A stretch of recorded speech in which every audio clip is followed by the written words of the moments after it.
Okay, I hope that makes sense. So the next one is an extrude stock, and I'm going to go ahead and create some curves here. Let's go curve from object, duplicate edge, duplicate border. Okay.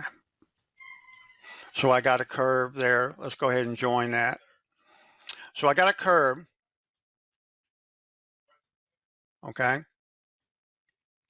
And you can use this curve to extrude a stock. And you need to select the curve first. So we got the curve selected. And we're going to go up here to the stock model. And we're going to do extrude stock. No planar geometry. That's weird.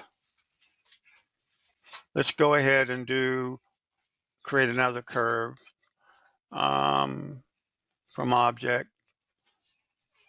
Let's go duplicate face border. There's our curves. We'll join that. Let's go ahead and pick our curve.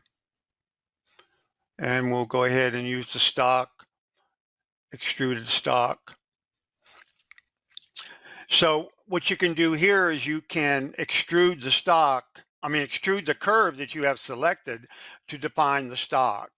Okay, so it's just moving it the height and Z up and down based on the curve that you have selected. Okay, and you can do it in both sides. Okay, this only makes sense when your curve is on the XY plane. Okay, not on the front face. That's why we was having a problem a moment ago. So as long as your curve that you want to extrude lies on the XY plane, it doesn't have to be down here at the world origin. It can be anywhere as long as it's in the XY plane.